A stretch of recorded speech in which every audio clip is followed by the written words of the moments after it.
5 to 7 minute speech from someone who's been a member. How long have you been a member? About 2.5 years. About 2.5 years. She's our Sergeant of Arms. She's a past president of the club. She's going to provide some responses to common objections to a vegan diet, drawing upon her knowledge of comparative anatomy. I'd like to add she is a veterinarian. The name of her speech is Myths and Misconceptions About Veganism, and her name is Dr. Armaiti May. Please give her a warm welcome.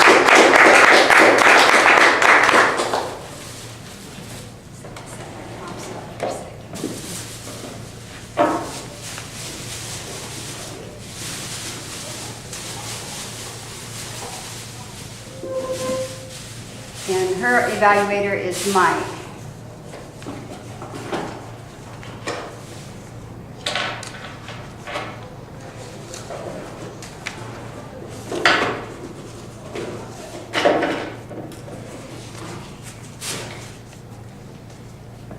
At one point or another, every vegetarian or vegan gets asked, so, if we're not supposed to eat meat, how come we have these canine teeth? Well, I have an answer for that. It's because these canine teeth don't measure up to these canine teeth. Let me give you a little lesson in comparative anatomy, my friends.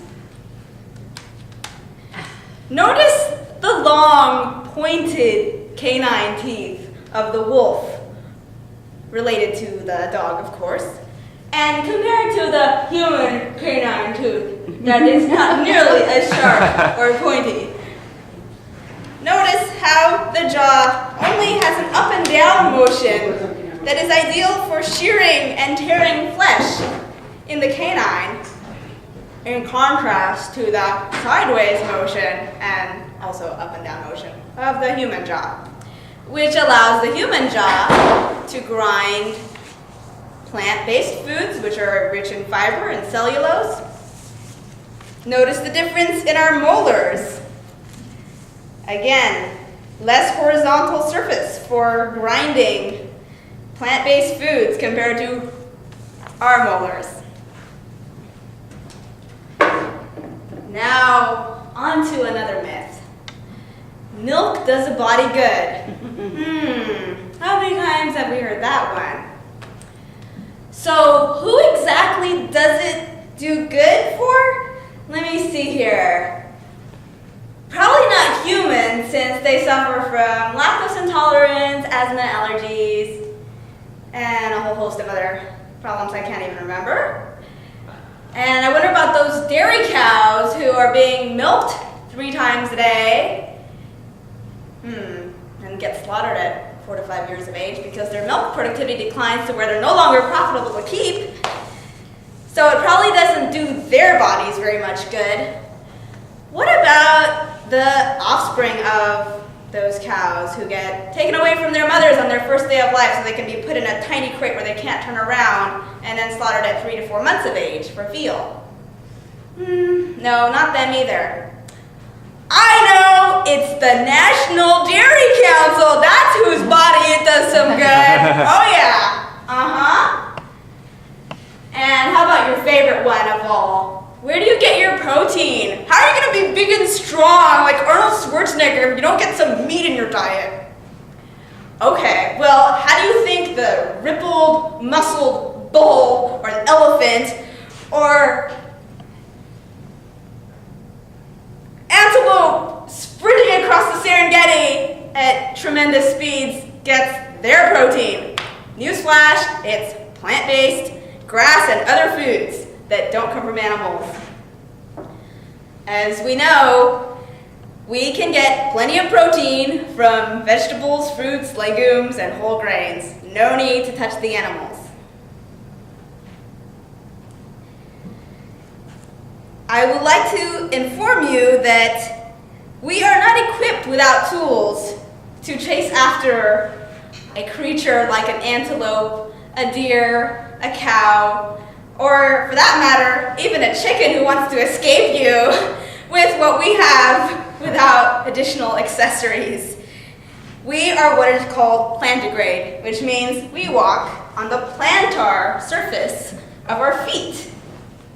Unlike animals who are digitigrade, which means they walk on their digits. Actually, more like sprint on their digits.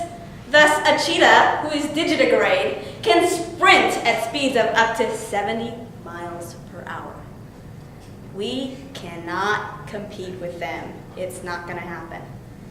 And the prey of the cheetah, such as an antelope or a deer, can actually sprint even faster because they have to in order to survive that tremendous chase.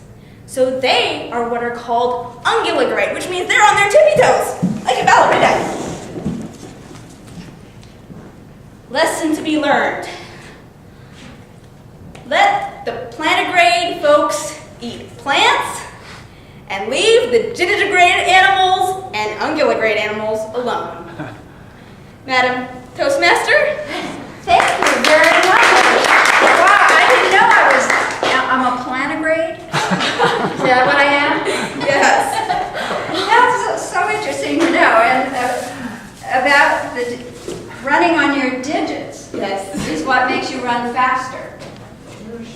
That's very interesting to know because I happen to watch with my grandson who's 3, the BBC does these programs on dinosaurs, which are wonderful, and 3-year-old boys love dinosaurs. So we're becoming authorities on dinosaurs.